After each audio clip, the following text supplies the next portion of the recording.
महाराष्ट्रातील ताज्या घडामोडी पाहण्यासाठी आजच आपल्या न्यूज 15 मराठी या चॅनलला यूट्यूबवर सबस्क्राईब करा।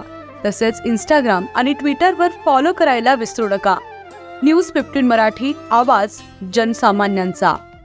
मी तुम्हाला सांगतो, काल मी पोलीस आयुक्त विनय कुमार चौबे यांना भेटून पिंपरी चिंचवड शहरातील अनेक सर्वसामान्य नागरिक आमच्याकडे येतात आणि पोलीस स्टेशनला गेल्यानंतर तक्रारीची दखल घेत नाही, त्यांना तासनतास बसून ठेवलं जातं।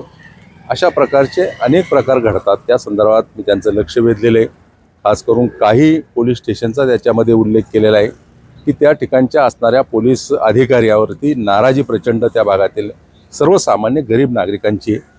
राज्यामध्ये एक मोठ्या विश्वासानं राज्याच्या जनतेनं या सरकारला पुन्हा एकदा संधी दिलेली आहे। राज्यामध्ये देवेंद्रजीच्या नेतृत्वाखाली हे सरकार आहे। उपमुख्यमंत्री सन्माननीय एकनाथजी शिंदे साहेब, अजितदादा हे काम करतात आणि म्हणून सरकारला कुठंतरी बदनाम होऊ नये सरकार। आणि सत्तेतील मी जरी खासदार असलो तरी सर्वसामान्य माणसाला न्याय देण्याची भूमिका ही प्रशासनाने घेतली पाहिजे, पोलीस खात्याने घेतली पाहिजे। आणि त्या दृष्टिकोनातून मी काल पत्र देऊन याच्यावरती लक्ष वेधलेले।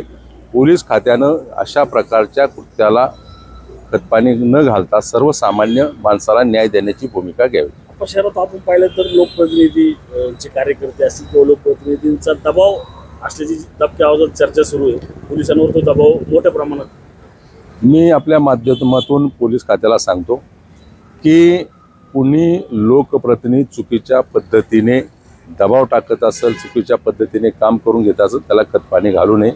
एक स्वच्छ प्रशासनाचा कारभार आपल्या माध्यमातून ठेवावा।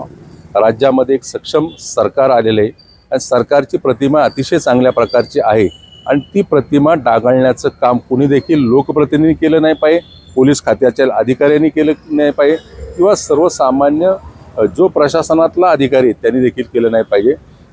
एकंदरच सर्वसामान्य नागरिकांना न्याय देण्याची भूमिका ही प्रशासनाने घेतली पाहिजे।